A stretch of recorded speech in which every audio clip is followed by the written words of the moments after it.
All right, Leanne, I think we're going to be concentrating on the quarterback position here for a while, and with a really good one, first of all, in Jared Curtis. Jared Curtis is one of those 2026 names that we've talked a lot about. Keyshawn Henderson, Ryder Lyons. I think we talk about each one of those a little bit each week. There's always an allusion alluded to. As the dominoes begin to fall with this 2026 class, we see a lot of things shaping up. One kid is more lenient towards another. We see the boards changing. Of course, we know that Nashville Christian 5-star Jared Curtis, one of the most sought out guys, kind of under the radar as far as maybe not getting as much hype as Ryder Lyons, but believe me, he's still very much one of the most elite QBs.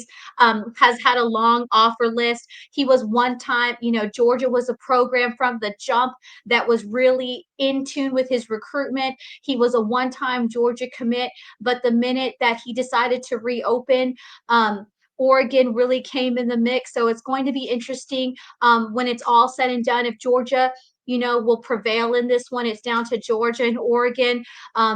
Phenomenal numbers. Again, he just continues to prove. We've seen him on a couple of occasions already this offseason, just what kind of arm he has. He completed over 70% of his passes. He had 637 rushing yards, 18 scores. He's been a 3-year starter at Nashville Christian. So when you talk about translating experience, Jared Curtis definitely has the resume to transition. He's passed for 7,665 yards, 92 touchdowns. He's gained 1,663 yards, scored 38 times on the ground.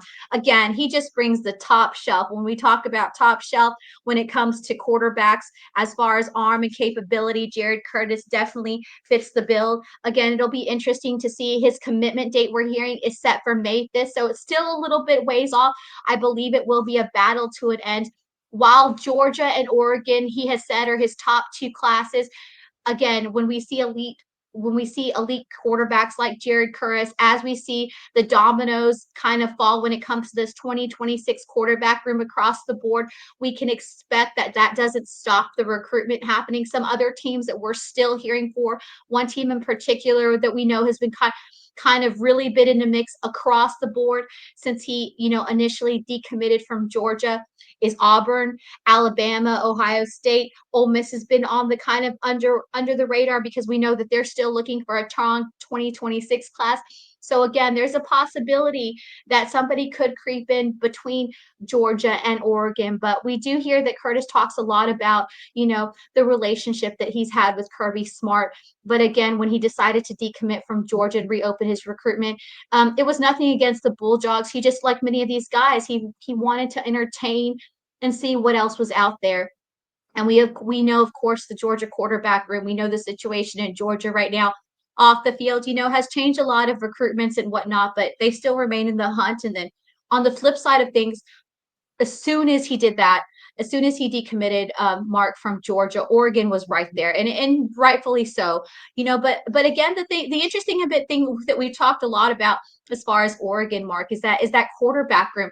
It seems extremely saturated, so it's going to be interesting to see what kind of pitch that Oregon continues to pull. We know that between these last, classes, especially this upcoming class, a transfer class, there's been a lot of rumblings, a lot of mix. So it'll be interesting to see how that plays out. But we do know that Jared Curtis does share that he feels like under Coach Lanning and Coach Stein that they can really bring out the best of his talent. So despite that overly saturated room that I feel, where Jared Curtis, as elite as he is, he would probably have to wait some time before he's the first man up down there. But again, he feels like they really can bring out the best of him. So again, it's going to be interesting. But I would watch out for Auburn and Alabama, especially those two teams really going after him.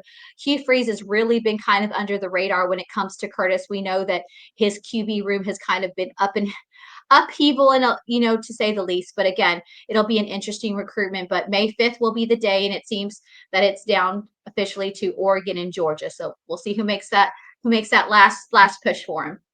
And again, folks, you're looking at the stats of Jared Curtis.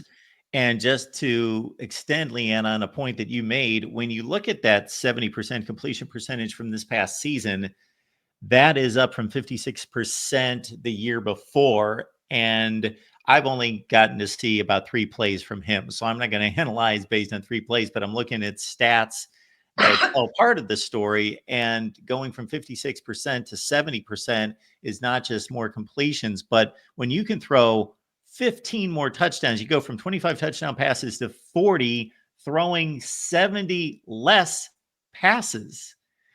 So he has become much more productive as he has moved along, and that's been pretty impressive coming from him, from his progression from his sophomore to his junior season. So again, that's why he's getting the big offers, and we would just expect him to continue to improve. But he has been a touchdown machine, as you mentioned, with 38 rushing and a 92 against only 19 interceptions for Jared Curtis.